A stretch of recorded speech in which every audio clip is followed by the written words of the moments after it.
problema con estos temas es que entre más simple lo quiere hacer usted, más se enreda. Usted no me lo va a creer, no he terminado el tema, estoy en el proceso y ya llevo 35 páginas y no he entrado al lugar santo. Aleluya. Al final, quiero darle a usted el acceso al documento. Estoy creando todo un documento bien, ¿verdad? Detallado para que usted pueda tener toda la revelación que el Señor nos ha permitido ir paso a paso construyendo de todo esto. Cuando hablamos del tabernáculo, definitivamente tenemos que tocar el Antiguo Testamento. No es posible hablar del tabernáculo sin mencionar el Antiguo Testamento. Pero no queremos pegarnos en el Antiguo Testamento bajo el término religioso común de un viejo pacto anulado, un viejo pacto que queda en el pasado, en el olvido, porque tiene más vigencia de lo que nos podemos imaginar, porque no habría nuevo pacto sin un principio de un viejo pacto. Es decir, no podemos entrar al Nuevo Testamento sin antes entender, abrazar, comprender y caminar en la verdad del antiguo pacto, porque el antiguo pacto es el que le da pie y fundamento al nuevo pacto. Jesús dice claramente en la palabra, y usted lo ha visto en muchas otras enseñanzas, que Él no vino al mundo a anular la ley, sino a cumplirla. Y cuando entramos en el tabernáculo específicamente, y es algo que yo quisiera, y es el sueño de mi corazón, que todo el pueblo de Dios pudiera comprender lo que está plasmado, lo que está encerrado en las paredes del tabernáculo. Era una sombra de lo que estaba por venir tan grande. Era una sombra de algo tan maravilloso que estaba para ser revelado al ser humano. Y muchos lo han dejado en el olvido. Muchos simplemente han dejado que eso se pierda, han dejado que eso Sí, literal, creo que esa es la palabra, se queda en el olvido, porque no han logrado dimensionar de quién se trata el tabernáculo. El tabernáculo no habla solamente de un edificio, habla de la persona a la cual representa ese edificio, y habla de cada uno de nosotros representados en ese edificio. Una construcción en medio del desierto, en el desplazamiento de un pueblo que recién es liberado de la esclavitud de Egipto, que no tiene leyes, que no tiene un norte definido, excepto creer en la palabra de un Dios a quien no ven, pero sí pueden oír. De la boca de un caudillo, de la boca de un hombre que recibe una palabra de parte de Dios que le dice: ve y saca a mi pueblo de la esclavitud de Egipto y llévalo a la tierra que yo les he preparado, la tierra que yo les doy, que fluye leche y miel. Ellos caminan con una promesa. Por todo el camino del desierto, lo que alimentó al pueblo de Israel no fue el maná y no fueron codornices, fue una palabra. Y yo quiero que esta sea la primera y quizás más grande revelación que usted pueda tener de todo el trasegar de Israel por el desierto. Ellos fueron alimentados por una palabra. Todo lo que ellos hacían era por una palabra. El espíritu profético de Dios fue manifestado sobre ellos. Una palabra fue lo que les dio la constitución. Una palabra fue lo que les dio la esencia. Una palabra les dio a ellos una posición. Por una palabra salieron de Egipto. Por una palabra conquistaron Canaán. Porque Dios no necesita más que una palabra para hacer posible lo que usted y yo creamos que es imposible. Amén. Quiero que vayas, por favor, y te quedes conmigo en el libro de Éxodo, en el capítulo 27. Capítulo 27 del libro de Éxodo. Me estoy acostumbrando al micrófono poco a poco. ¿Cuántos leyeron Éxodo del 27 en adelante, del 25 en adelante, que les dejamos de tarea? Amén, levante la mano para que Dios le tome la foto. Aleluya, gloria a Dios. ¿En cuántas versiones se la leyó? Está pidiendo demasiado, pastor. No se pase, pastor, no se pase.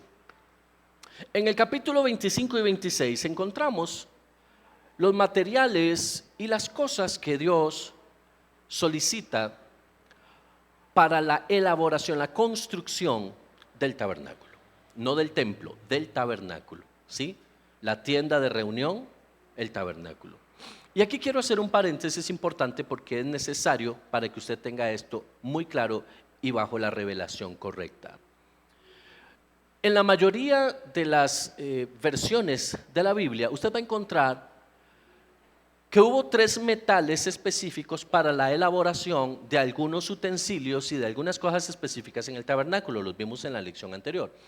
El primero es el oro, la segunda es plata y el tercero dice bronce. La mayoría de las versiones dice bronce. En algunas versiones omite definir qué material es y dice metal.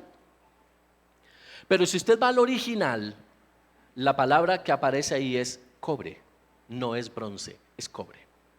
¿Por qué razón? El bronce es una aleación. Una aleación es 2 metales distintos que se unen y forman un segundo metal nuevo.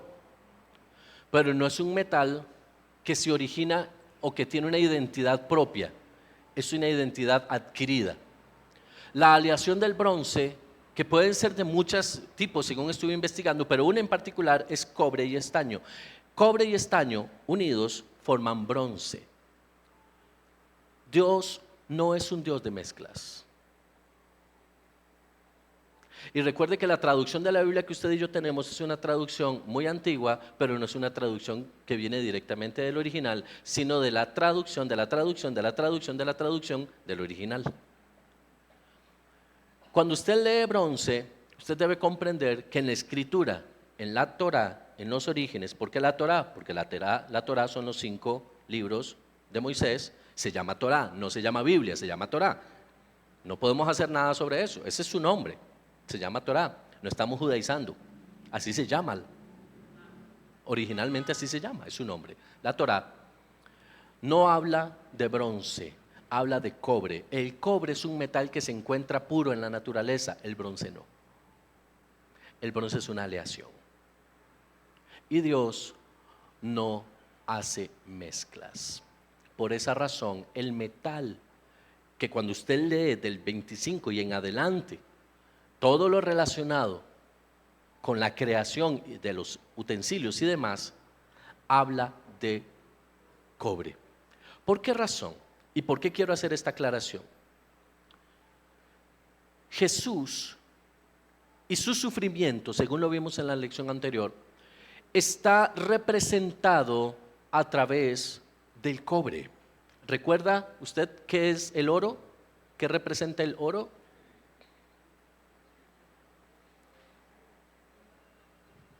¿Ya le olvidó?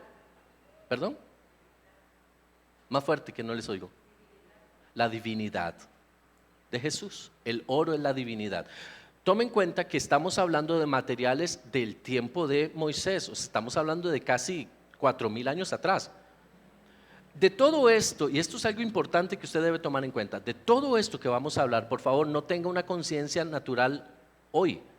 Tiene que trasladarse a casi 4000 años atrás. Era lo que había, no es comparativo. Cuando veamos un poco sobre el tema de las columnas que bordeaban el atrio y demás, usted va a encontrar, por ejemplo, en internet un montón de columnas elaboradas y hechas bajo un estilo gótico, bajo un estilo romano, bajo un estilo griego. Nada de eso es cierto. Esos artesonados no existían en el tabernáculo, no existían, simplemente no existían. Grecia no existía en ese momento, ¿me doy a entender? Entonces no todo lo que usted va a ver en internet es correcto, pero nos genera imágenes. Usted tiene que comprender que cuando usted lee el libro del Éxodo, tiene que trasladarse casi 4000 años atrás, donde había cosas que ya hoy no hay, animales que ya hoy no existen porque fueron extintos y muchas otras cosas. Entonces las traducciones se han adaptado para darnos a entender cómo serían las cosas, porque no hay forma de poder determinar exactamente qué era lo que había. Es más, le voy a dar este ejemplo. La palabra dice que una de las coberturas del santuario propiamente, del tabernáculo, era de piel de tejón. no había tejones en ese lugar. Pero le voy a soltar una bomba enorme. Según los que saben de esto, han llegado a la conclusión de que en las áreas cercanas al Mediterráneo había un tipo de animal que poseía un cuerno, cualquiera diría que era un unicornio, pero no, que poseía un cuerno y una piel gruesa. Estudiando un poco del asunto, pareciera que eran narvales. ¿Sabe usted qué son narvales? Narvales es un tipo de cetáceo, es parecido a una ballena que vive en el Ártico, que tiene un colmillo, no es un cuerno, es un colmillo grande, muy largo, puede medir más de 2 metros de largo, y su cuerpo es como el cuerpo de una foca, digamos, en color grisáceo, parduzco, marrón. Se creía que para ese tiempo, ese tipo de animal era común verlo en los alrededores del Mediterráneo. Se hablaba de un tipo de antílope, se hablaba de un tipo de animal similar al tejón, con una piel muy hermosa, no era una piel fea, era una piel muy hermosa. Se habla incluso del armiño. ¿Sabe qué son los armiños? Aquí los conocemos, son muy similares a las comadrejas, son así largos y todo el asunto, con una piel muy bonita. Bueno, lo que le quiero decir con esto del tejón es que no había tejones. No era una piel que se comercializara 4000 años hace. Entonces, ¿qué es lo que pasa? Como nadie sabe exactamente qué animal era, pues vamos a ponerle el que más se asemeje a lo que nosotros conocemos hoy. Por eso dice piel de tejón. ¿Me doy a entender? Ahora, lo importante no es qué era, sino qué representa. Es donde nosotros debemos tener y la revelación nos debe venir. Ahora, volvamos al tema de los metales. Entonces, el oro tiene que ver con divinidad. ¿La plata con qué tiene que ver? Con redención. ¿Con qué tiene que ver el cobre? Sufrimiento. Y anote algo más, juicio.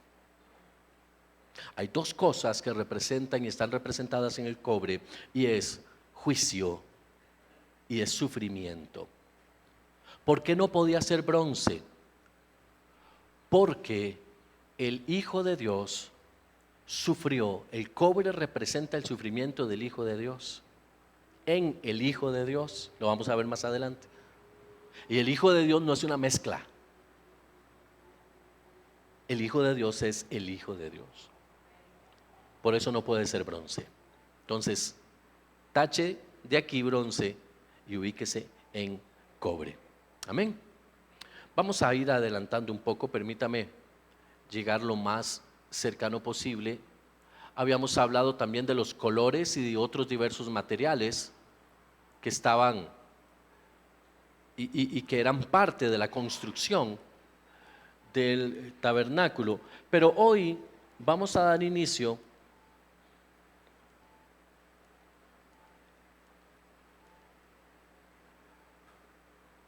al edificio en sí mismo. Hoy vamos a hablar del atrio y espero que me alcance el tiempo porque es un montón de cosas interesantísimas y maravillosas las que vamos a aprender del atrio. Dios le encarga a Moisés construir el tabernáculo para que podamos aprender cómo debemos nosotros entrar específicamente a la presencia del Señor. Ese dibujo que usted puede ver ahí en pantalla es la ubicación real o más precisa posible de este tabernáculo. Se conoce como tabernáculo a todo el contexto, tanto la cerca, conocida como el atrio, y los muebles que estaban dentro del atrio, que eran el altar de cobre, no de bronce, el altar de cobre, y el lavacro o el lavabo, estaban fuera de la tienda específicamente, y la tienda en sí misma dividida en dos partes, lugar santo y lugar santísimo. ¿Ok? Ahora vamos a ver la distribución de esto. Lo que Dios le pide a Moisés en primera instancia, antes de continuar su trayecto por el desierto, una vez recibido las tablas de la ley, es que le construya un lugar no de adoración, sino un lugar para que su presencia habite en medio de su pueblo. Esto es importantísimo. Esto cambia la perspectiva de muchas cosas. Dios no anda buscando que nosotros le hagamos una iglesia. ni anda buscando que le creemos un edificio. Dios no necesita, y dice la palabra, Él no habita en templos hechos por mano de hombre. Él necesita un corazón donde tener comunión con nosotros. Lo que Dios está buscando con Israel en ese momento de la historia es tener cercanía con su pueblo. Dentro de todo el contexto y todas las palabras que Dios a través del monte, en ese estruendo de rayos y todas estas cosas que habían físicamente en la manifestación de Dios hacia el pueblo, el corazón de Dios anhelaba tener comunión. Ellos serán mi pueblo y yo seré su Dios. Fueron las palabras del Señor. Cuando Moisés sube a lo alto del Sinaí, hay un doble propósito en ese ascenso. Número uno, entregarle al pueblo el contrato de relación entre Dios y el pueblo, lo que conocemos como la Ketubá, o ese contrato matrimonial donde Dios es el novio e Israel es la novia, y entran en ese contrato, en esa relación. Yo te amo, tú me amas, yo te doy, tú me das. ¿Me explico? Un contrato nupcial.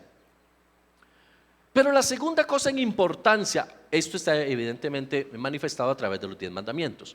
La segunda cosa en importancia es todo el diseño, medidas, materiales y formas que va a tener la morada de la presencia de Dios. Escuche bien esto.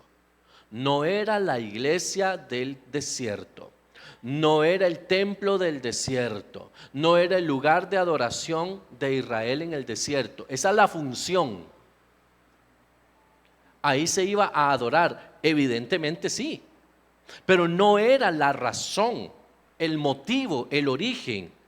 Era el lugar donde Dios iba a dejar colocada su presencia para estar cerca de su pueblo. Dios estaba buscando un espacio donde su presencia pudiera morar. Ahora bien, dice la palabra del Señor que no existe forma alguna de que ningún hombre pueda ver a Dios y que viva en el intento. Dios es tan santo y es tan puro que es absolutamente imposible que nosotros a cara descubierta, por más santos que seamos y lavados por la sangre de Cristo que seamos, podamos soportar estar ante la presencia y santidad tan pura de nuestro Dios. Entonces, ¿qué hace el Señor?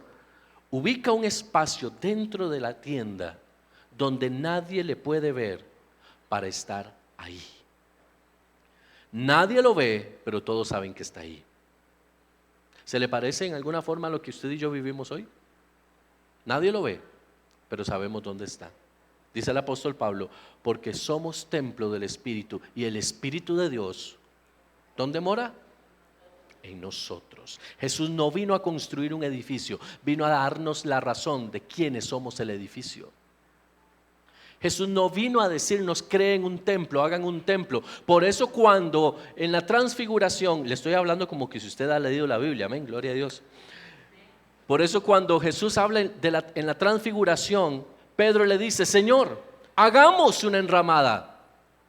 Hagamos aquí un tabernáculo, hagamos aquí. Y le dice Jesús, no Señor, no Señor, yo no necesito que usted me haga una iglesia, yo necesito morar en su corazón.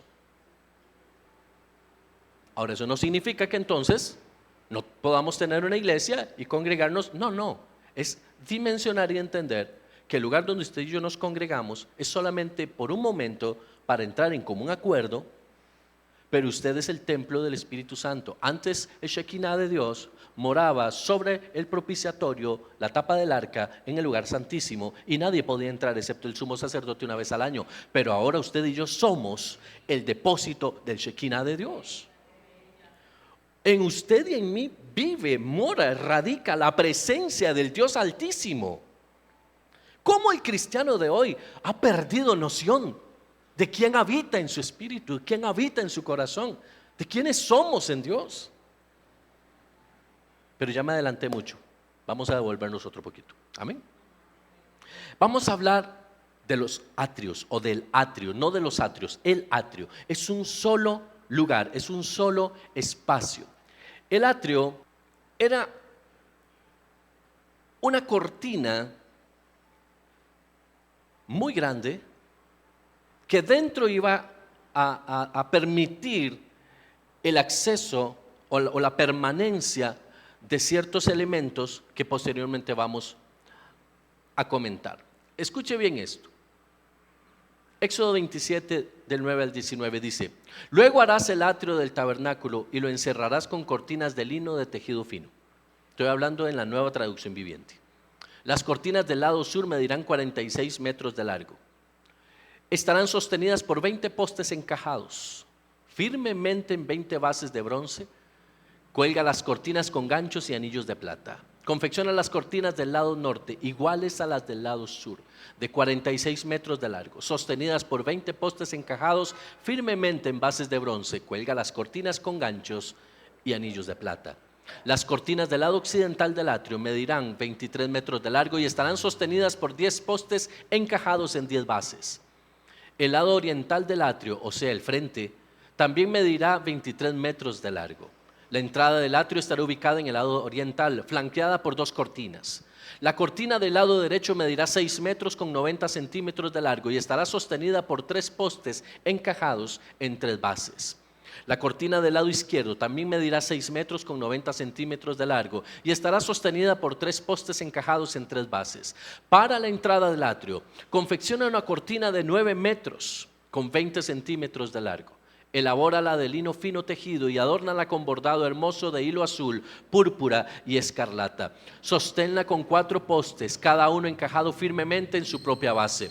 Todos los postes alrededor del atrio deberán tener anillos y ganchos de plata y bases de bronce. Estoy hablando de lo que la palabra, usted cambia el bronce por cobre, amén.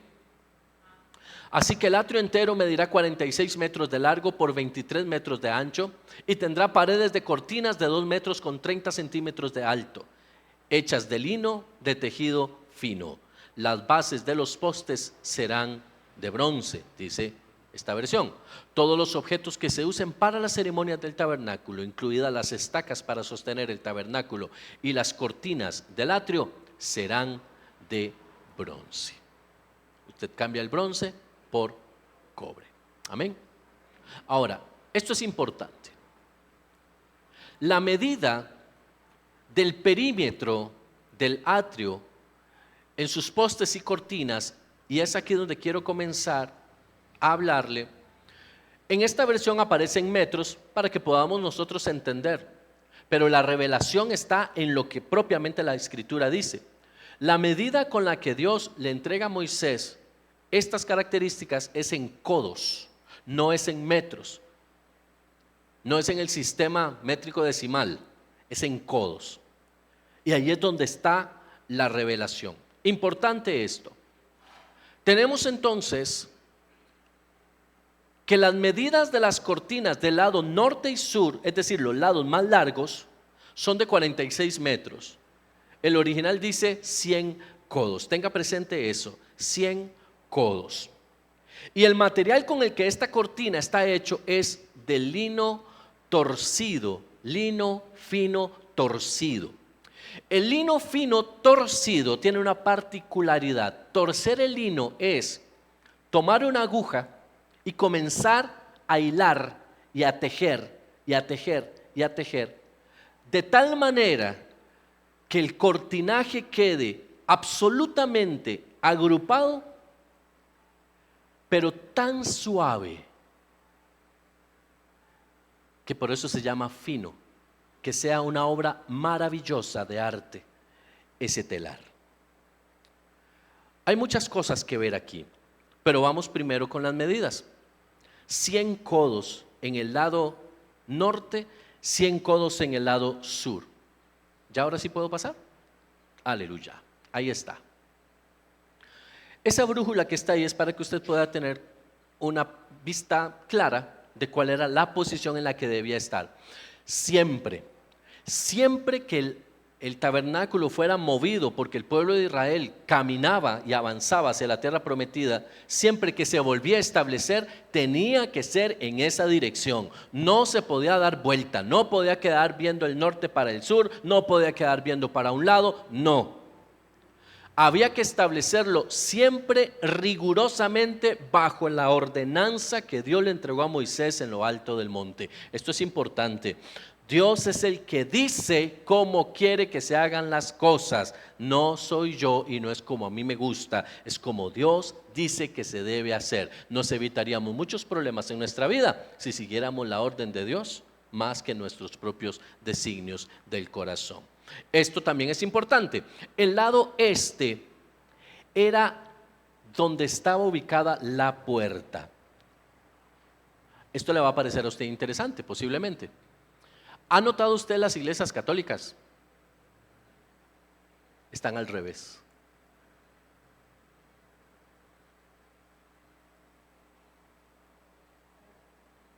¿Sabe por qué están al revés? Porque no están al derecho. No. ¿Sabe usted por qué eso es así? Porque muchas veces nosotros queremos interpretar. La razón por la cual el atrio y el tabernáculo en sí estaba en esta forma era porque era tan fina la forma en la que el cortinaje de la entrada fue hecho, que cuando la luz del sol del amanecer brillaba, esa cortina se veía primorosa, esa cortina se veía espectacular, esa cortina se veía maravillosa. La luz del sol brillaba directamente sobre esa cortina y simplemente no había nada que se le comparara. Cuando esa cortina se abría, la luz del sol entraba a través de esa cortina y llenaba todo el atrio. ¿Quién es el sol de justicia?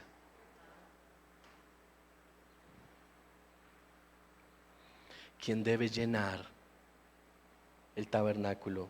¿Quién debe llenar el templo? ¿Quién debe llenar nuestra vida con su luz? Jesucristo. La Iglesia Católica lo volvió para simular que de ellos procede la luz. ¿Me sigue acá? Ya con solo eso, mi hermano, ya tenemos un serio problema de revelación. Y sabe usted, nosotros estamos apegados a la palabra, porque la puerta la tenemos dirigida al este. Aleluya. La luz de Cristo viene sobre nosotros. Dele gloria a Dios, porque Dios hizo este edificio así. Amén. Dios es bueno. La entrada del atrio debía estar siempre, siempre dirigida hacia el este. Ese era el lugar, ¿ok? Ahora, importante aquí. La cortina tenía en su lado norte y sur 46 metros, 100 codos de largo. Y en su lado este y oeste, en total, debía tener 50 codos por lado. ¿Sí? Es decir, ¿cuántos? 300 codos. Medía en todas sus partes. 300 codos. Escuche esto. La altura de la cortina es importante. La altura, según la medida nuestra, es 2.30 metros. ¿Tendrás por ahí la cinta métrica? Vamos a hacer un ejercicio. 2.30 metros de alto. ¿Quién es el más alto aquí? Esteban. No. ¿Quién mide más de 1,80 m aquí? Aleluya. Venga, mi amado. Usted me va a ayudar hoy. Dice Giovanni que él. Gloria a Dios.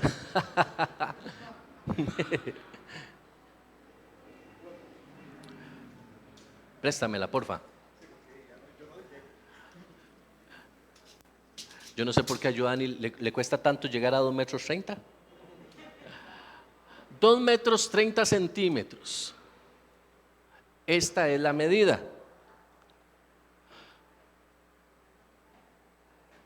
Mi amado, dígame una cosa. A simple vista, ¿usted se puede asomar por encima de esta cortina? Está como altillo, ¿verdad? Está un poquito alto. La medida en la altura de esta cortina tenía una razón de ser. Nadie se puede asomar por encima de la cortina para ver lo que está dentro. La cortina representa a Cristo. No hay nadie más alto que Cristo. Gracias. No hay nadie más alto que nuestro Dios.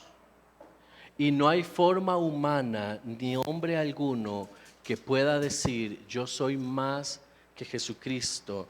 La idea de la cortina era, en su altura, que ninguna persona pudiera asomarse a mirar por sus propios medios lo que estaba dentro del tabernáculo, dentro de los atrios. Era una construcción determinada para que solamente las personas pudieran entrar como Dios había estrictamente señalado que pudieran entrar.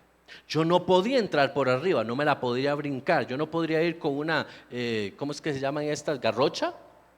¿Sí? Yo no podría ir con eso y pegar un salto y caer adentro, eso no podía pasar. La medida tenía una estricta relación con la función para la cual fue hecha. 2,30 metros de alto para que nadie pueda por sus propios medios asomarse. Y estaba cerrada en todo el perímetro, no había más puertas, solo una, la primera, la que daba al este, la hermosa puerta número 1.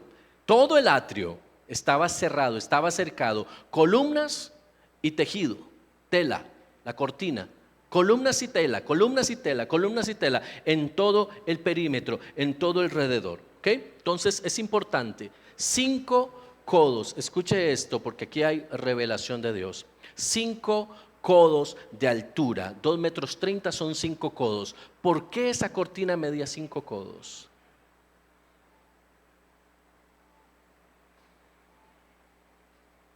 Porque la única forma de ver a Dios es a través del ministerio quíntuple de Cristo.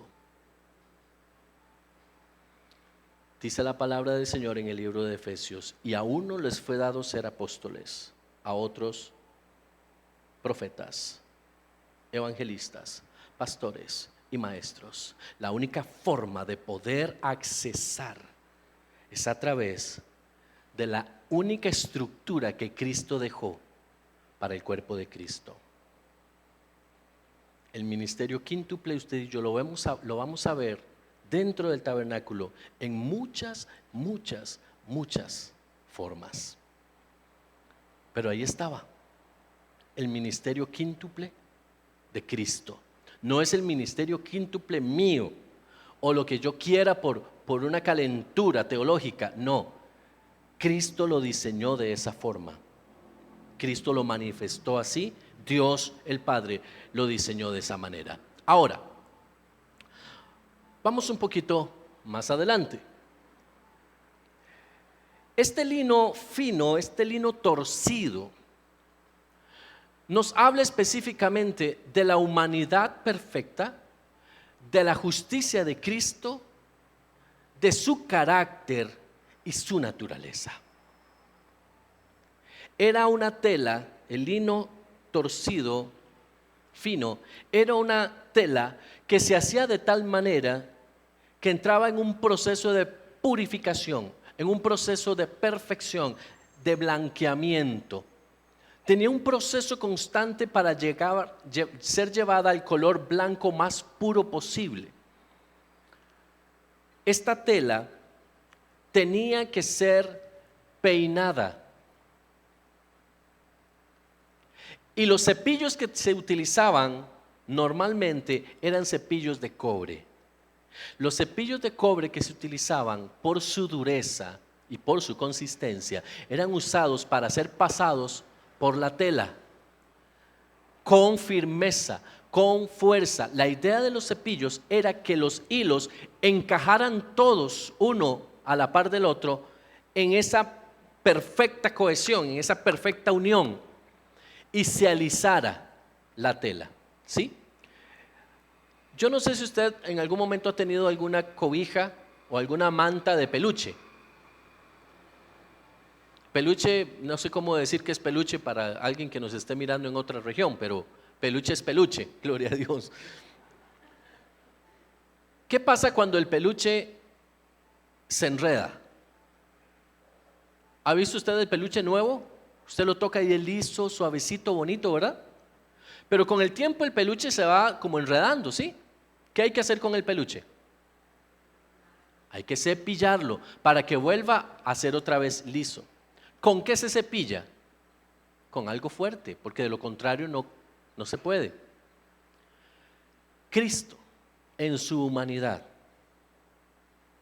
fue pasado por el cepillo del sufrimiento para convertirse en el hombre perfecto. Cada golpe que Cristo recibió en la cruz del Calvario, cada proceso en su muerte, en su pasión y muerte, eran el cepillo de cobre que era pasado por sobre la tela, que desgarraba, pero que perfeccionaba. Ese cepillo vino sobre el lino fino, el lino que habla de una humanidad. El lino habla de humanidad.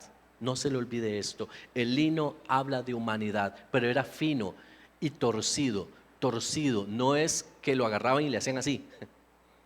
Torcido era que con agujas entraba y generaba esos lazos, esas uniones, ¿sí?, en la tela. Por eso se dice lino torcido. Es como decir lino tejido. Todas estas cosas nos dan a entender la pasión y el sufrimiento de Cristo Jesús. Habla de la justicia. La blancura habla de justicia. Jesús se presenta delante del Padre justo, puro, sin mancha. Es el Cordero inmolado de Dios, dice la palabra del Señor. Por eso es blanco. Nos habla de su carácter, nos habla de su naturaleza. Dentro de toda esta revelación, vamos a encontrar posteriormente las columnas. Cada una de estas columnas tiene una razón de ser, tiene un porqué. Dice que en los lados más largos del tabernáculo, 100 codos, ¿verdad?, medían estas cortinas, había 20 columnas por lado. Tenga esto porque va a ser muy interesante en un rato. Había 20 columnas por lado, los postes y las basas son las bases, la parte de abajo, ¿sí?, iban a ser de cobre. En la palabra de Dios usted no encuentra, y esto es algo muy interesante porque créame que me di a la tarea de buscarlo. Normalmente a usted y a mí nos enseñan que los postes eran de madera de acacia, forrados en bronce o en cobre o en metal. La Biblia no dice en ningún lugar que el poste era de madera. En ninguna de las versiones, ni aún en los originales hebreos, dice que los postes eran de madera. El poste era de cobre. Ahora no dice si era cobre sólido, podía ser solamente un laminado, pero no dice que había madera dentro. Y usted va a encontrar a todas las personas que interpretan esto, todas dicen que era de madera de acacia. Y no dice eso la palabra. Quiero que regrese por favor un momento al texto bíblico. Dice, vamos a ver. Ok, dice, todos los postes alrededor del atrio deberán tener anillos y ganchos de plata y bases de bronce, pero no dice específicamente que son de bronce. Lo que necesito es, no lo anoté, no importa, no es algo en lo que debamos dedicar mucho, pero sí se lo voy a traer para que usted lo pueda tener. En ningún momento, dentro del material utilizado para el poste propiamente, se habla de que tiene que ser de madera forrada en cobre. Lo que usted se va a encontrar para los demás muebles del santuario. El altar era de bronce con alma de madera. Usted va a encontrar el altar del incienso de madera de acacia. El arca del pacto tenía madera de acacia, pero los postes no. Los postes eran solamente cobre. Ahora, el poste nos habla de Jesucristo. Dice la palabra que el capitel o la parte de arriba de cada poste era de plata, con sus anillos, con todo eso era de plata, y que la base propiamente de eso era de cobre. ¿Cómo nos habla esto de Cristo? de la plenitud de Cristo. Nos habla de la redención a través de la plata. Cada columna del atrio nos habla de redención. Nos habla del sufrimiento de Cristo y del juicio recibido por Cristo en el poste de cobre y en la base de cobre. Pero también nos habla de la pureza al sostener ese poste la cortina de lino fino. Cristo está representado acá. Cada uno de estos elementos, cada una de estas cortinas tenía algo específico. Los postes y las basas de cobre nos hablan del sufrimiento. Los capiteles nos hablan de la redención. Las cuerdas con que estaban sostenidos, cada poste tenía 2 cuerdas, una por fuera y una por dentro. Cada una de esas cuerdas eran hechas de pelo de cabra. Y eso nos habla de pecado. Y las estacas con las cuales era sostenido cada uno de los postes nos habla también de sufrimiento. Siempre que usted ve el cobre, ya usted puede comenzar a tener ese presente. Cuando usted ve aquí la figura del cobre, usted sabe que es sufrimiento y juicio. Cuando usted ve la plata, sabe que es redención inmediatamente. Cuando usted habla de las cuerdas del pelo de cabra, eso tiene que ver con pecado. Ahora, vea qué interesante se pone acá. Porque dentro de toda esta estructura vemos el camino del Calvario de Cristo. La redención fue el acto más claro y más puro y más perfecto en la cruz del Calvario. Y permítame ubicarme en la cruz del Calvario. Ubíquese un momento ahí en la cruz del Calvario. En lo más alto fue gestada la redención, la parte más alta de la cruz, la redención. El poste,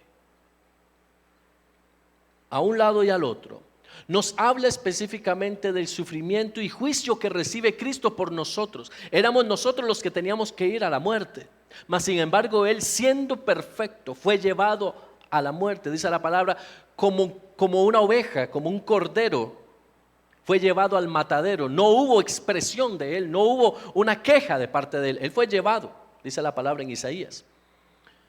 Esa madera nos habla del juicio. Es representada en el poste de cobre.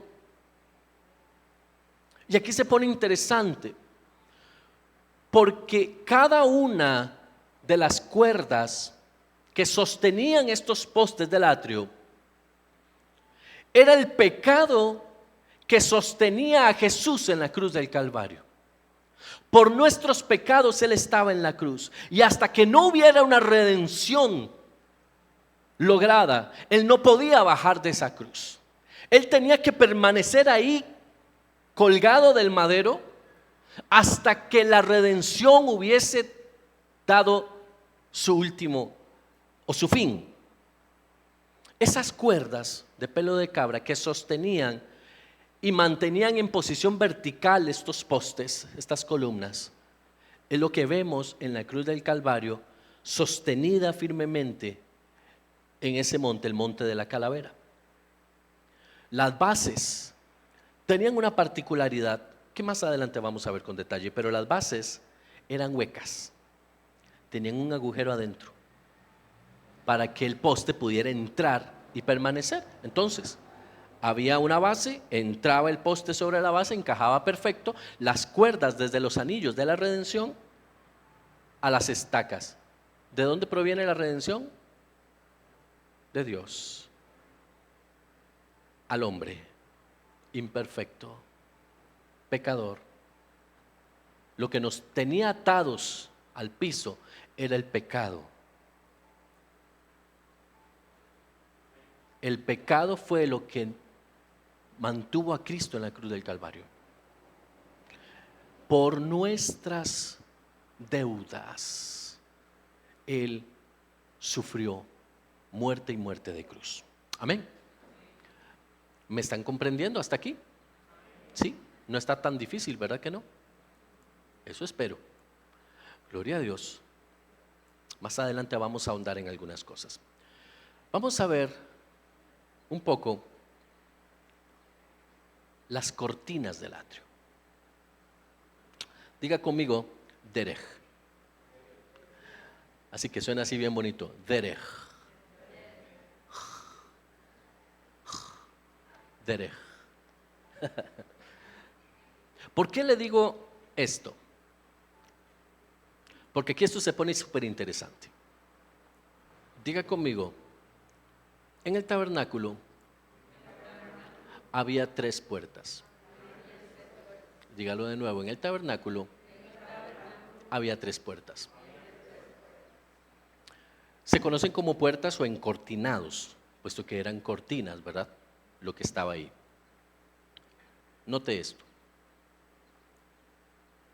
Estas puertas o estos encortinados tenían una característica muy especial, y es que eran tejidas con materiales sumamente valiosos. No es lo mismo la puerta del atrio que las cortinas que rodeaban el atrio. Son diferentes.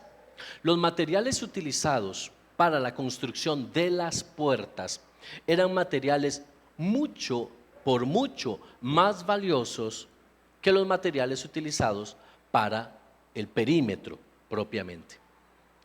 El perímetro, la cortina del atrio, separaba al tabernáculo del pueblo y al pueblo del tabernáculo. Nadie podía entrar al tabernáculo o salir del mismo por el lugar que quisiera. Tenía que salir por la entrada. Solo había un acceso. Diga conmigo, un acceso. No había 2, 3, había solo un acceso para poder ingresar al tabernáculo. Si usted quería entrar, solo había una puerta.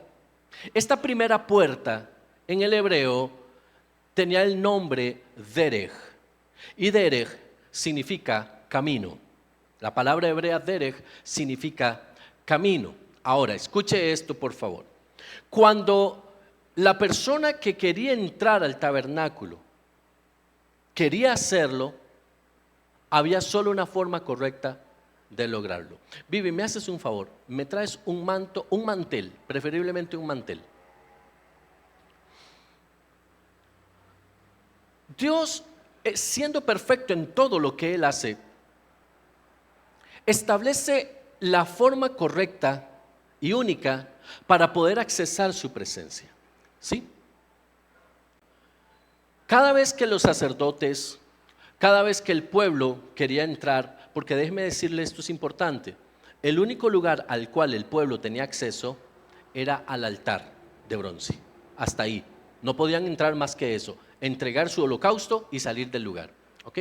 Gracias, Vivi. ¿Me ayudas? Necesito, tal vez Esteban, ayúdame con Vivi un momento para poder darles este ejemplo. Tal vez suban, me queda más fácil y se ve, creo que se puede ver mejor. A lo largo, pegado a piso.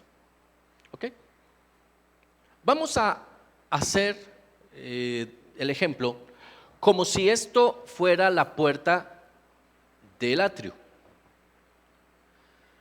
Hay más cortinas hacia acá, hay más cortinas hacia allá. El material de esta cortina, que era 2 cortinas, pero unidas en el centro, ¿ok?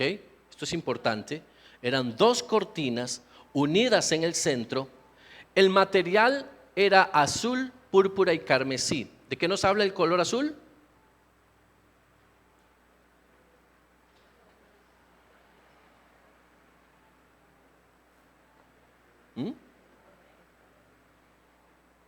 Los que tomaron anotaciones del Hijo de Dios, Jesús como Hijo de Dios. ¿De qué nos habla el púrpura, el morado? De la realeza. ¿Y de qué nos habla el carmesí? De salvación. Y todo esto estaba unido al lino fino.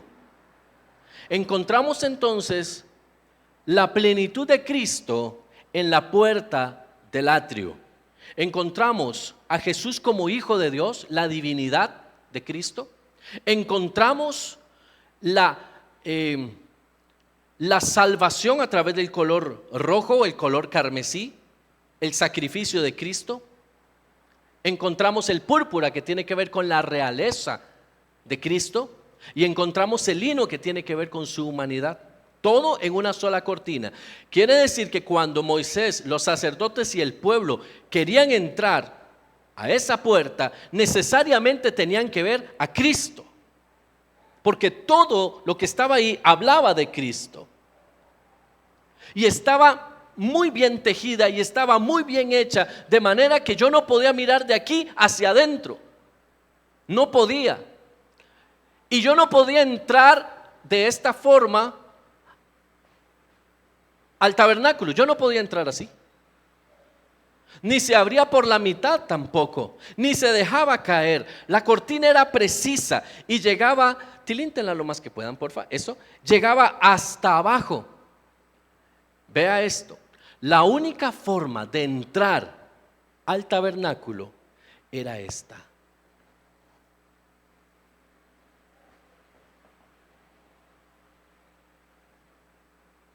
El que quería entrar se tenía que inclinar.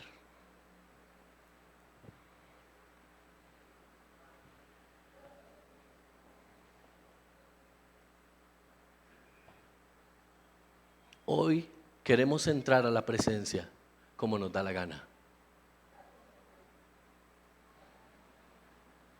Pero Dios estableció, si quieres la presencia, te tendrás que humillar. Si quieres entrar al lugar de la presencia, te tendrás que humillar. ¿Alguien me está siguiendo acá? La cortina era pesada, no era una cortina común como lo que usted y yo conocemos hoy.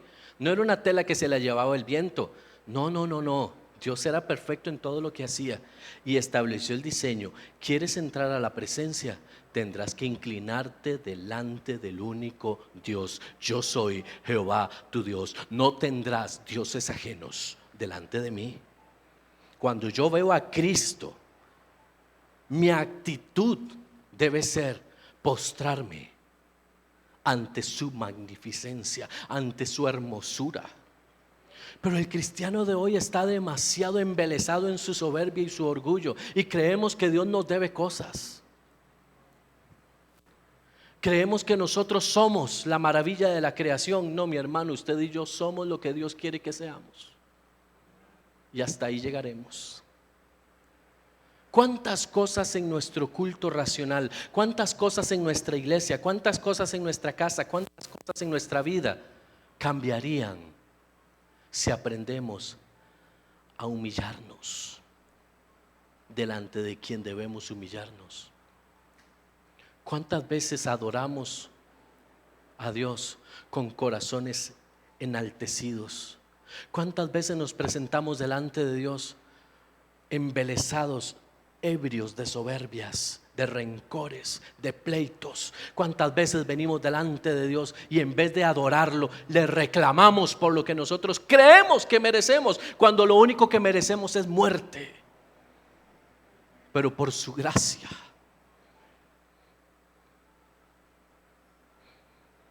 ni siquiera merecemos el aliento de vida que hoy nos dio, pero porque nos ama, nos dio una nueva oportunidad. La oportunidad para oír esto.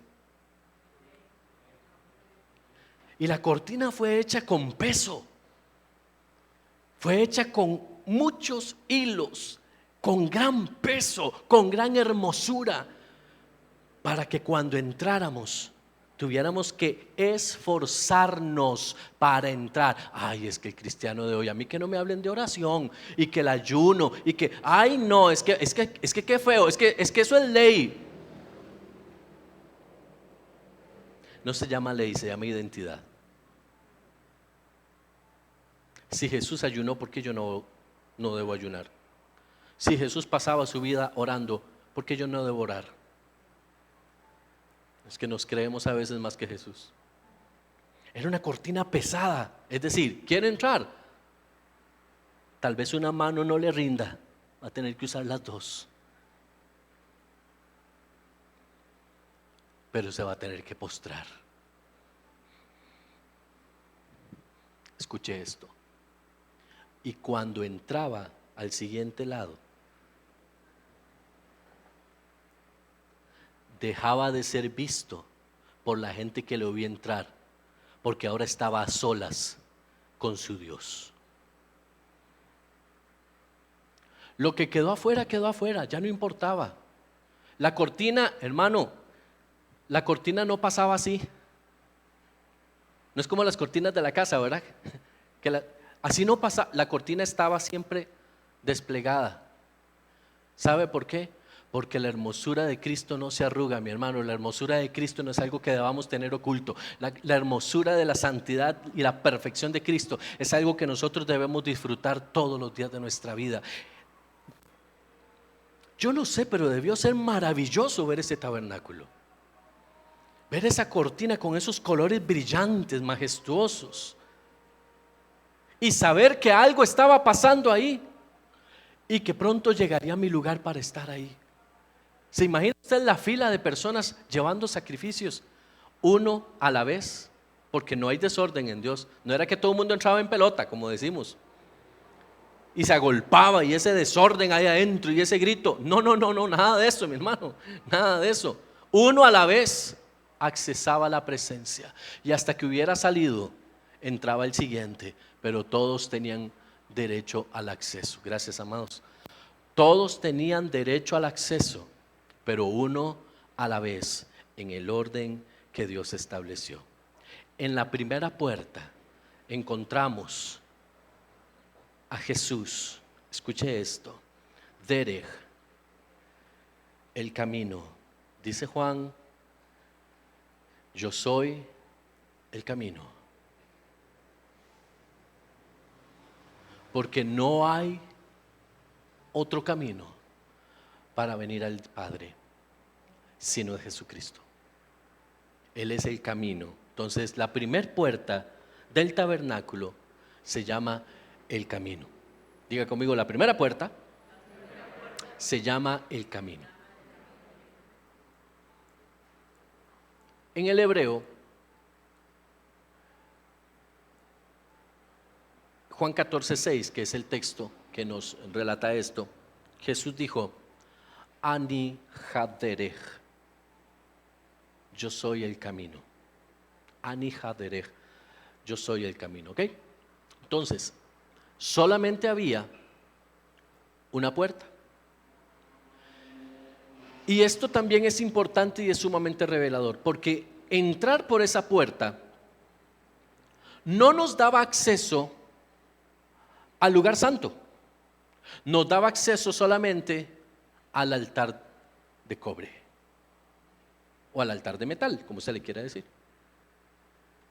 Es decir, los sacerdotes podían entrar un poco más allá y oficiar el rito que les había sido entregado. Pero los demás personas, el pueblo, el pecador común, digámoslo así, solamente tenía derecho de llegar hasta el altar de bronce. Es decir, cuando usted levanta la cortina, el camino, cuando usted pasa a través de Jesucristo, usted no llega a la presencia de Dios de inmediato. Lo que usted se encuentra es un altar de sacrificios. La gente quiere, mi hermano, entrar a la presencia de Dios y de una vez chupulún al lugar santísimo y Dios hablándoles, ¿verdad? Pero le tengo noticias: lo que te está esperando es un altar de sacrificio con el fuego bien encendido y un cuchillo, mi hermano, que usted no se imagina. Un cuchillo sediento de sangre. Suena como película de terror, pero nada que ver con eso. Lo único que había como derecho para entrar a la presencia era la muerte. Esta puerta, que simboliza a Jesús, era la entrada directa al tabernáculo, la única entrada. Los colores que ya vimos: azul, púrpura, escarlata, el blanco de lino fino, nos representa a Jesús. Esta puerta representa también los 4 evangelios: Mateo, Marcos, Lucas, Juan. Cada uno de los evangelios, recuerde usted, nos muestra a Jesús de una forma específica. ¿Cómo nos representa el evangelio de Mateo a Jesús? Los estudiosos, ayúdenme, a mí ya se me olvidó.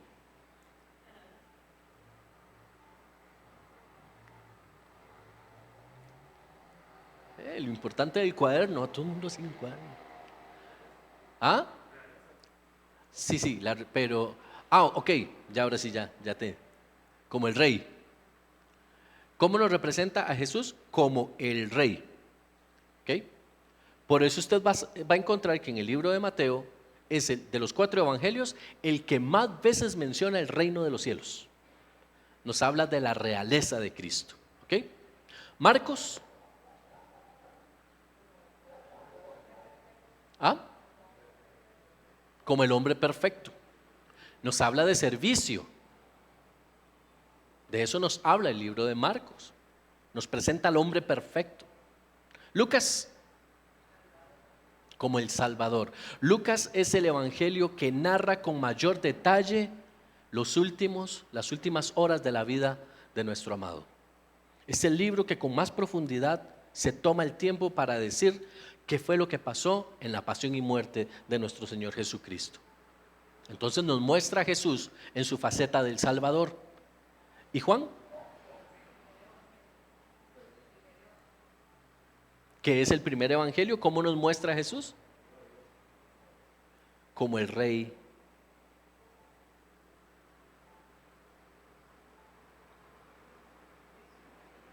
Como el Hijo de Dios. Como el Hijo de Dios. La divinidad de Cristo. Entonces vea qué interesante. Y ese comentario que hace Vivi es muy importante porque nos muestra que Juan es el primer evangelio. No es Mateo, es Juan. Recuerde que la vez anterior lo hablamos. ¿Cómo empieza el evangelio de Mateo? Dando el origen.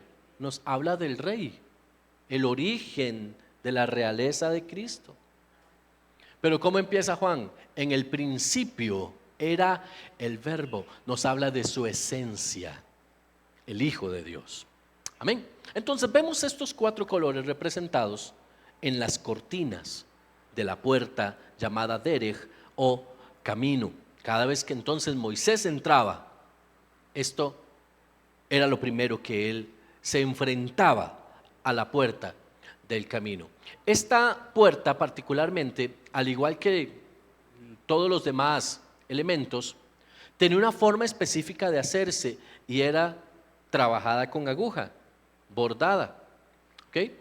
Es lo que les mencionaba hace un rato sobre el tema de pasar el cepillo después de haber hecho el telar. ¿Sí? Eso tiene que ver con sufrimiento, tiene que ver con humillación, tiene que ver con aflicción.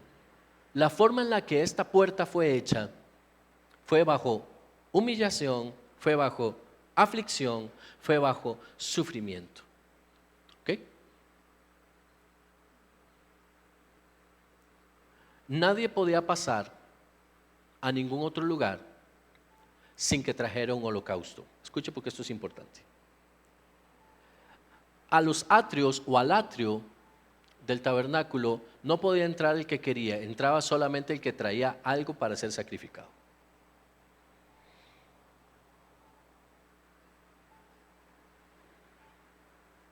Por eso dice la palabra, no me presentaré, dijo David, delante de Dios con las manos vacías. Y no es lo que yo quiero darle, es lo que Él me pide que yo le dé.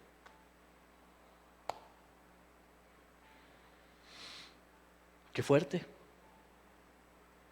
¿Se da usted cuenta solo con estos primeros tópicos que hemos tocado cómo nuestro cristianismo ha sido seriamente manoseado, seriamente desarmado, destrozado? Dice la palabra, si usted va al libro de Levítico, que es donde está el ordenamiento de las ofrendas y demás para los sacrificios, holocaustos y ofrendas de paz, usted va a encontrar que todos en el pueblo de Israel podían ofrendar, sin importar rango social, sin importar capacidad económica, todos podían hacerlo. Los que tenían mucho tenían una ofrenda específica y los que tenían poco también tenían su ofrenda específica. Los que tenían mucho iban con novillos, iban con bueyes, iban con ovejas, con cabras y demás. Los que no tenían tanto iban con flor de harina, iban con otros elementos, tórtolas y demás. Pero No es lo que yo quería llevar, es lo que Dios me pidió que llevara. Algo que hemos perdido como iglesia, hablo del cuerpo de Cristo, es la noción de que el orden y la demanda la pone aquel que es el dueño de lo que está pidiendo. Dios es el dueño de todas las cosas. Y nosotros nos hemos, como iglesia, cuerpo de Cristo a nivel global, atribuido el derecho de interpretar la palabra conforme mis propios criterios, mi forma cómoda de ver las cosas. Es decir, es que en la Biblia dice, por ejemplo, el tema de la ofrenda. Sí, pero es que yo lo entiendo diferente y por eso yo lo hago así.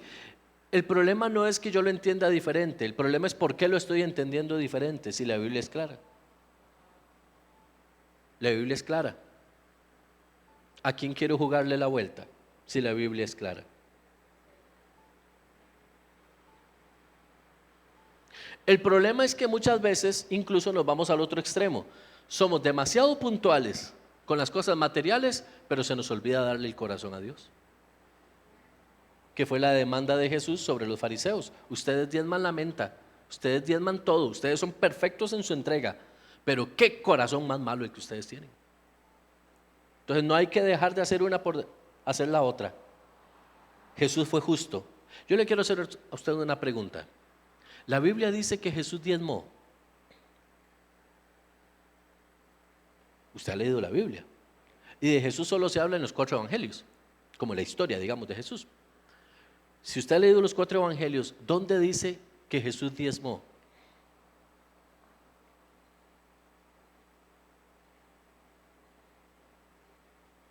En ninguno. En ninguno. Lo único que dice la Biblia en función de las finanzas de Jesús fue cuando los fariseos le interpelaron y le dijeron, no has pagado un impuesto. Y entonces Jesús le dice, ya, para que estos se calmen, Pedro, andate y sacate un pez, porque ahí va a estar la plata tuya y mía, porque usted tampoco ha pagado. Para que no me vengan a decir de usted tampoco pagó. Es de lo único. La pregunta es, ¿Jesús diezmó? Sí. Sí, de todo. ¿Sabe por qué Jesús diezmó? Porque si no hubiera diezmado, hubiera ido en contra de la palabra que él mismo como Dios estableció. Y los fariseos, Satanás y todo el infierno hubiera podido señalarle y decirle, tú no cumples la palabra. Pero usted no encuentra a los fariseos diciéndole, ¿por qué no diezmas? ¿Sabe qué es lo único que habla de una supuesta herejía? Cuando los discípulos, teniendo hambre, tomaron espigas en día de reposo, en Shabbat. Es de lo único que le dicen. Pero ni siquiera fue de Jesús, porque Jesús no comió. Fue de los discípulos. Jesús diezmó, Jesús ofrendó, porque Él vino a cumplir. ¿De dónde saco yo entonces que yo no debo cumplir? Somos más santos que el santo. Es que yo diezmo lo que yo puedo. No, usted no diezma lo que puede, usted diezma lo que Dios en su condición le dice que debe diezmar. Punto. No hay más que hacerle. Por eso lo primero que se encuentra después de entrar por esa puerta maravillosa que se llama Cristo es un altar de sacrificio donde duele lo que hay que dejar.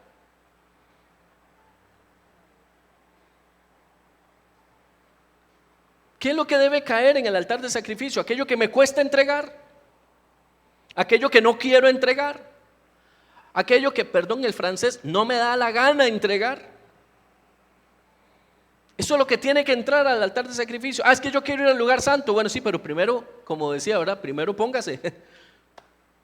Viene con las manos vacías, aquí no entra, papá. No, es que en la gracia es diferente. En la gracia es diferente. Le voy a decir cómo es el diezmo en la gracia. En la gracia es la intención que tienes por la cual no diezmas. Dios te juzga por la intención que tienes para no hacerlo, no por lo que haces. Porque nosotros diezmamos hoy lo que nos sobra o lo que queremos. Pero Dios sabe nuestro corazón y conoce ¿Qué estamos haciendo con lo que es de Él? ¿Querían gracia? Ahí está la gracia. Es conocer el corazón más que las obras. Cuando la gente llegaba al tabernáculo, mire, eran más de 1.000.000 de personas. Perdón, yo no creo que los sacerdotes conocieran a todo el pueblo. Eran más de 1.000.000, casi 3 millones de gentes. Se imagina el día de sacrificios, el día de expiación. Todo el mundo entraba con sus vacas, con su todo. ¿Qué va a estar uno ahí haciendo una lista? Ay, mira quién llegó, ahí viene fulano. Y lo que trae es un par de tórtolas. No, hombre, y ese viejo está pero perdido en plata. ¿Quién se va a poner en eso? ¿Me sigues? La gente llevaba por revelación y obediencia lo que a cada uno le correspondía. Nadie se ponía a juzgar qué llevaban. Eso era la ley. Traiga lo que la ley dice. Ya está, cumple, ya cumplió. Váyase para la casa tranquilo, feliz y contento, borrón y cuenta nueva. En la gracia dice la palabra que Jesús está sentado en el lugar donde están depositando las ofrendas. Y una mujer llama la atención de Jesús, porque Jesús ve que lleva solo 2 blancas. ¿Quién le dijo a Jesús que era todo lo que tenía esa mujer? ¿Y a quién alabó por encima de todos los que estaban ofrendando? Dice que los ricos llevaban el montón de cosas. Y para los sacerdotes, los sumos sacerdotes y los demás, ¿verdad?, malotes que habían ahí, esos eran los que había que poner en los lugares especiales. Esos eran los que había que darles acceso a todo. Esos eran los cargas, porque traían el montón de cosas. ¿Qué dijo Jesús? Estos traen lo que les sobra. Esa es la gracia, conocer la intención del corazón. Ay, mi hermano, hay gente que dice, es que yo vivo en la gracia. No, usted lo que vive es en un desorden de vida. No es gracia, es sin temor de Dios que mucha gente vive. Y a eso le llaman gracia. Creen que gracia es hacer lo que a mí me da la gana. No es eso. La gracia es que Dios no nos ha consumido siendo como somos. Esa es la gracia. Esa es la misericordia de Dios, que nos ha tenido tantísima misericordia como para no consumirnos. ¿Qué pasaría si Dios hoy se cobrara todo lo que le debemos?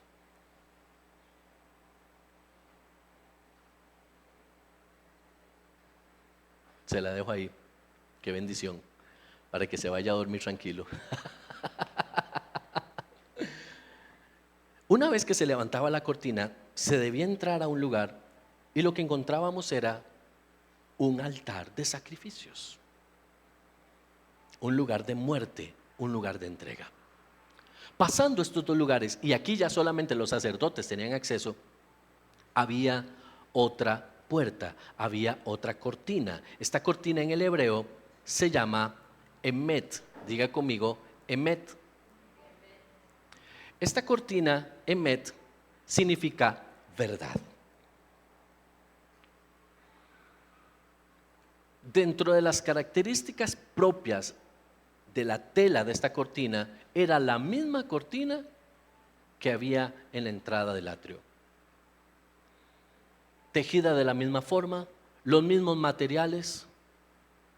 Las dimensiones eran diferentes, evidentemente, porque ya estábamos entrando propiamente al espacio, al tabernáculo, ¿sí?, a la tienda. Lo que variaban eran las medidas, pero era construida exactamente igual que la cortina del atrio. Esta cortina o esta puerta llamada la verdad es la puerta a través de la cual los hijos de Dios podemos crecer en gracia y en el conocimiento de Él.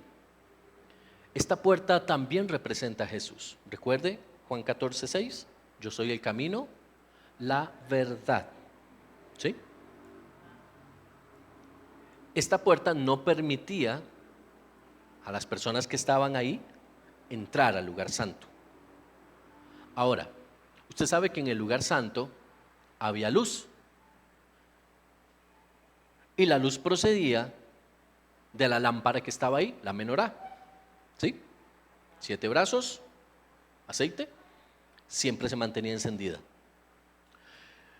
Esa luz no podía atravesar la cortina, pero la luz del sol tampoco entraba al lugar santo.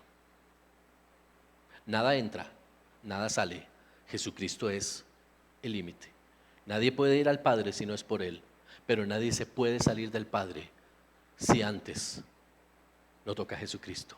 Por eso el Señor dice: en la palma de mi mano te tengo sostenido, nadie te puede tocar.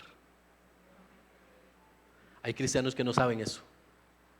Ay, es que el diablo me tiene. No, no es el diablo, mi hermano. Si usted está escondido en la mano de Dios, ¿cómo que el diablo lo tiene? Entonces Dios también tiene al diablo ahí a la par suya y está haciendo así. No, mi hermano, nada de eso. Nada te puede tocar si tú estás en el lugar donde tienes que estar, escondido en Dios. Amén. Vea qué interesante esto. Y la tercera puerta, que quiero ir finalizando con esto porque hasta aquí me dio el tiempo hoy. La tercera puerta se llama Haim, la cortina más preciosa de todas, la entrada al lugar santísimo. Esta cortina tenía querubines bordados en oro. Esta cortina tenía elementos que no tenían las otras dos. Esta cortina, Haim, traducida es vida. La vida de Dios. Se llamaba así Haim o vida porque dentro de ese lugar es donde estaba la gloria de Dios. La Shekinah de Dios estaba en ese lugar. Entonces note esto. La puerta del atrio, ¿cómo se llamaba? ¿En español? Camino. La puerta al lugar santo se llamaba verdad. Y la puerta al lugar santísimo se llamaba. Ahora, esta tercera en sí no era una puerta. Entendemos que ninguna era una puerta, eran cortinas. Pero esta tercera tenía una particularidad. Era un velo. Más que una cortina, era un velo. Pero era el velo más grueso de todos. Dicen los que saben, dicen y esto es un poco de cultura hebrea, que el grosor de la tela con la que el velo del lugar santísimo fue hecho medía 4 dedos de espesor. ¿Usted se puede imaginar una tela de ese grosor? 4 dedos, así, ese era el grosor. 4 dedos, depende de la mano de quien sean, ¿verdad? Puede ser más o menos, pero ¿cuánto puede ser un aproximado? 8 centímetros, 7 centímetros, tal vez, por ahí, no sé.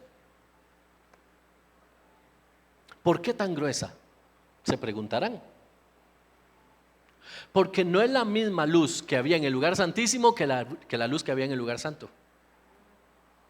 La luz del lugar santo emanaba a través de la lámpara, de la menorá, y era una luz tenue en alguna forma. Eran solamente 7 brazos alumbrando todo el espacio que estaba ahí, pero es que la luz que había en el lugar santísimo era la misma gloria de Dios, era la presencia del Dios altísimo. No hay nada que contenga esa luz.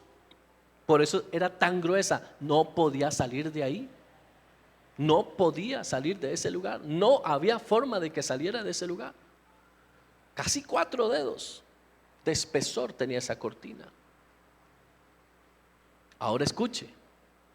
Dice Mateo 27:51. Y he aquí, el velo del templo se rasgó en 2, de arriba abajo, y la tierra tembló y las rocas se partieron. La cortina más gruesa dentro de la elaboración, el velo más grueso, dice de arriba abajo se rasgó. ¿Por qué se rasgó de arriba abajo? ¿Y por qué esa? ¿Por qué no se rasgó todo lo demás? Bueno, la del atrio no, porque ya no había. Estábamos hablando del templo construido por Herodes. Pero en el lugar santo había un cortinaje. ¿Por qué no se rasgó ese? ¿Por qué fue el velo precisamente donde estaba el arca? ¿Por qué ese lugar? ¿Por qué el del lugar santísimo? Porque ese velo representaba a Cristo, la divinidad de Cristo.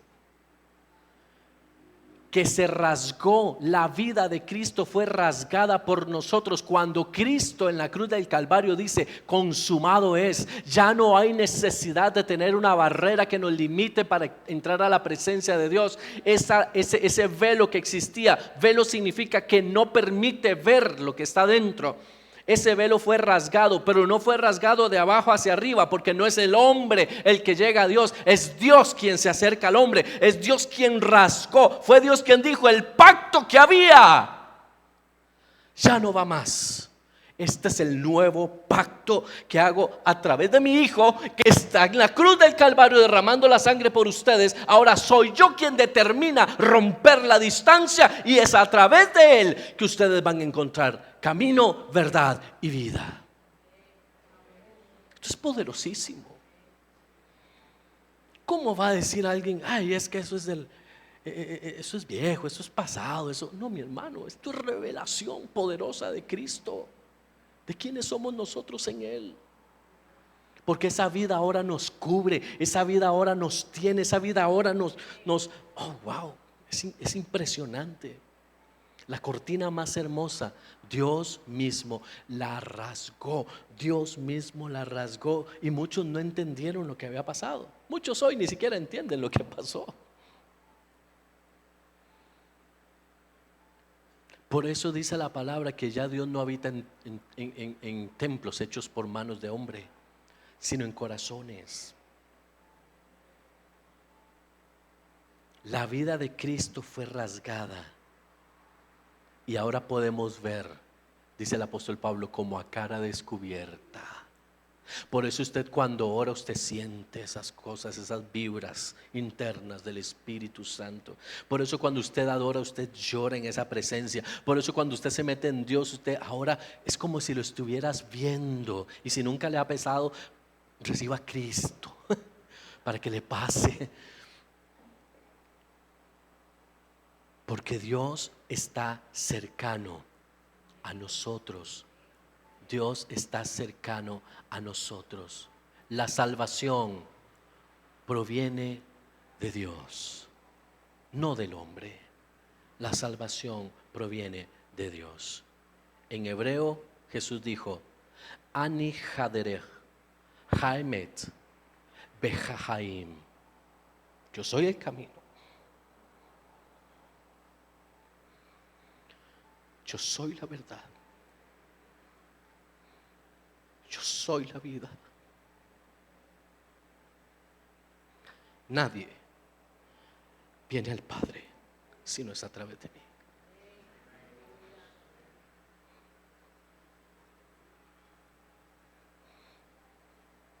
¿Cuánto amor tiene Dios por nosotros? Dice la palabra, por cuanto amó Dios al mundo de tal manera que entregó a su único Hijo, para que todo aquel que en Él crea no se pierda. No se pierda.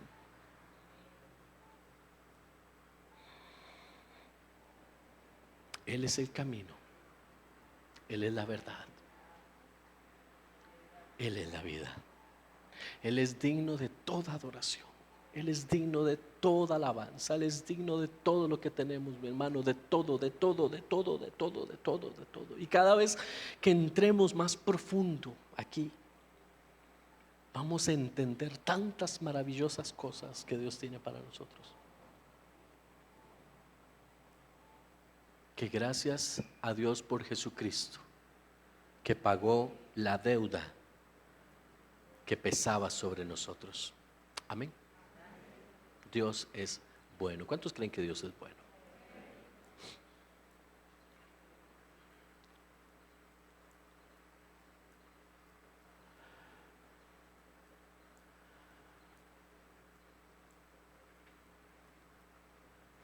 Quiero rápidamente hacer un recuento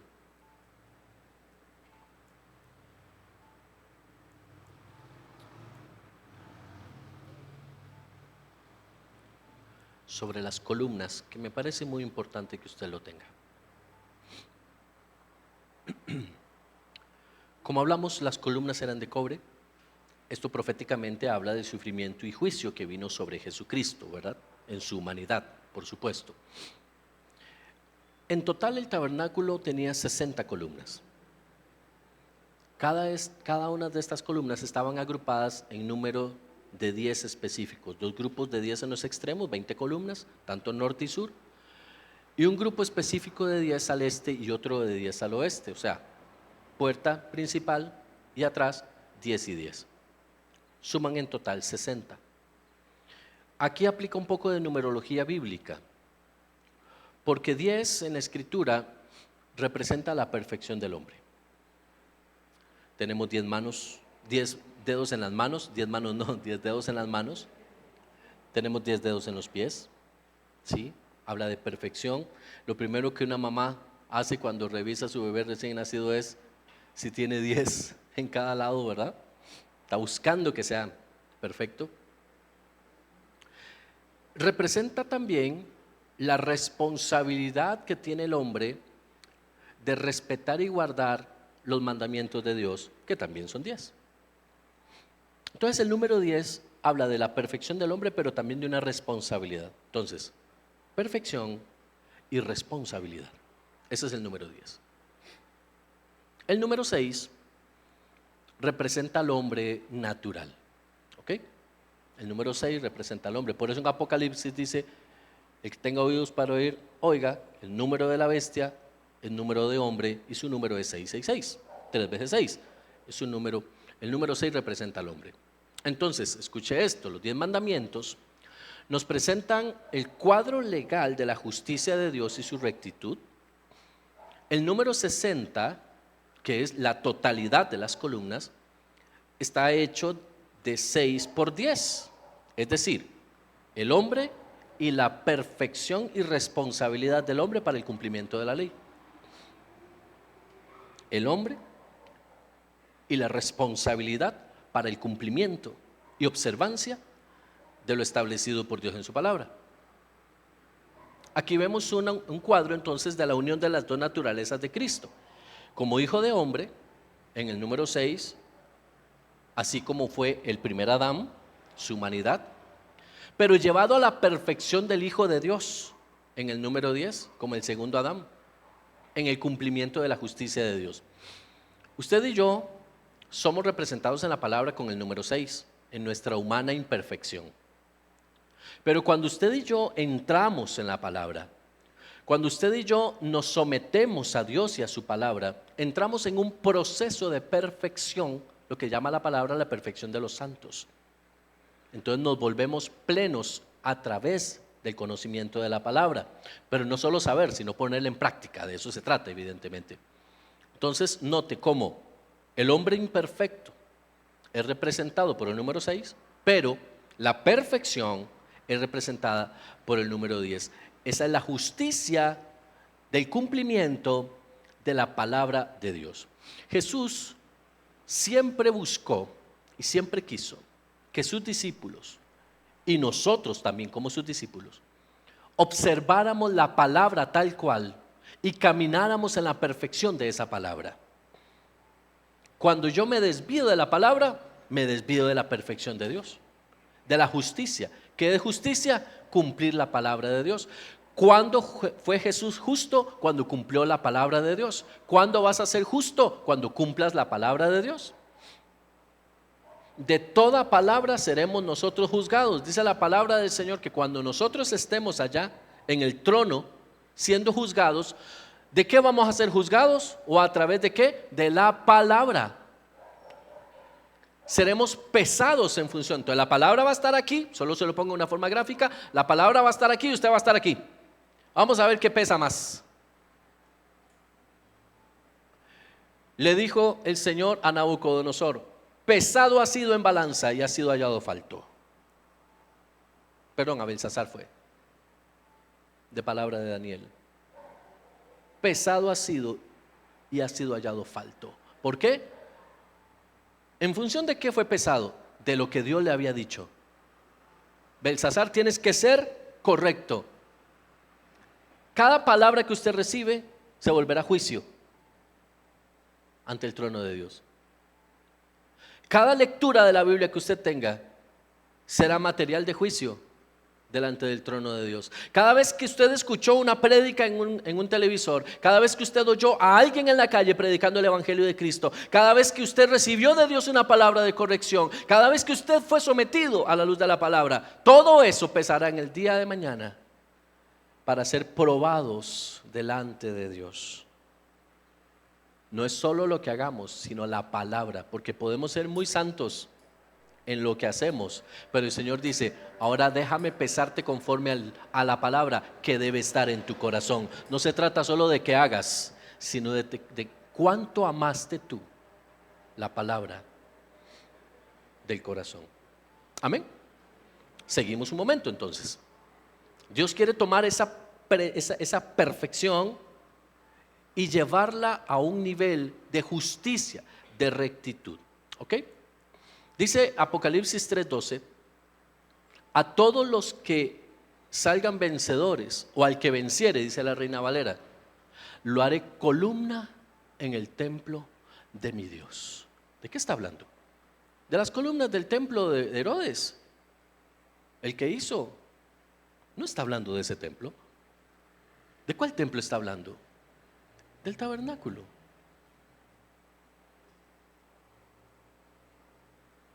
Al que venciere, le daré tal perfección y plenitud que se volverá columna, igual que Cristo en el desierto, en el templo, en el santuario eterno. Habla de perfección. Lo que está diciendo es: así como Cristo fue perfecto, tú serás perfecto si vences. Al que venciere. O sea, no todos vencen. Yo quiero vencer, pero para vencer hay que someterse a la palabra. Amén. El mismo material con el que fueron hechas las columnas, usted lo va a encontrar en Números 21. Números 21 nos relata ese pasaje cuando venían las serpientes y mordían por la desobediencia y el pecado a los israelitas. Entonces, ¿qué le dijo Dios a Moisés? Hazte un asta, pon una serpiente de cobre. Todo aquel que la mire será salvo. Será sano. Sí, vivirá. De eso está hablando. Todo aquel que mire a Cristo será sano.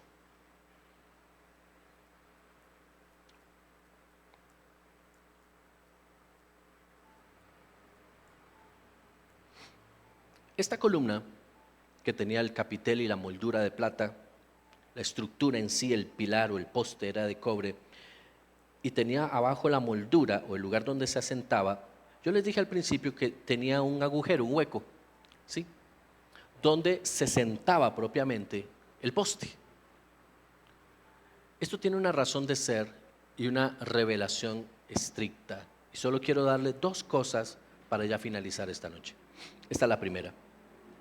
Ese agujero en la base representa el sitio donde fue ensamblada la cruz del Calvario, donde fue asentada la cruz del Calvario.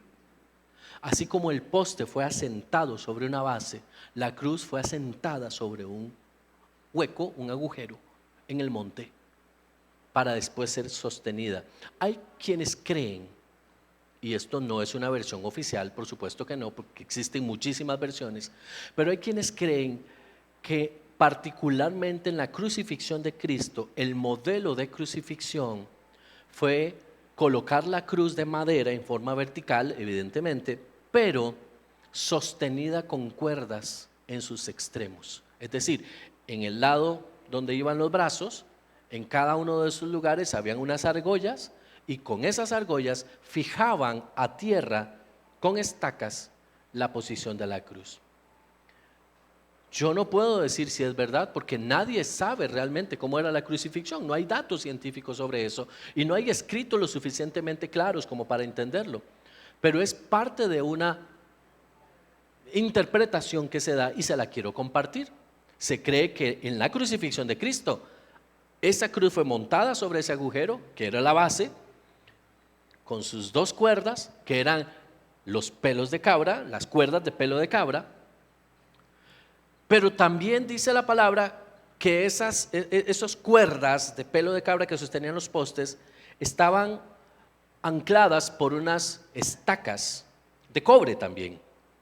Pero la estaca de cobre no entró en su totalidad, tenía que estar a la mitad. Cuando usted quiere fijar algo, yo no sé si alguien ha fijado un toldo o algo así, ¿verdad? Una tienda de campaña, ¿qué hace uno? Hasta adentro, ¿verdad? Porque la idea es que no se suelte. ¿Por qué esa estaca era hasta la mitad? ¿Qué particularidad tenía? Nos está hablando de Jesucristo en su muerte y en su resurrección. Porque Cristo murió, pero no se quedó ahí. Por eso entró solo la mitad. Cristo resucitó, se levantó de los muertos. Por eso la estaca entró hasta la mitad. Si hubiera entrado hasta el final, Jesucristo estuviera hoy en una tumba. Pero no fue así. Y otra de las cosas que ejemplifica ese agujero que tenía la base es la tumba donde Jesús fue sepultado. El lugar donde Él debía estar. Amén. Entonces, quería dejarte esto porque me parece importante que lo puedas tener ahí. Si el Señor lo permite, de hoy en 8 días continuaremos con todo este proceso de aprendizaje y daremos inicio al análisis de los utensilios del atrio. Específicamente comenzaremos con el altar del sacrificio. Amén.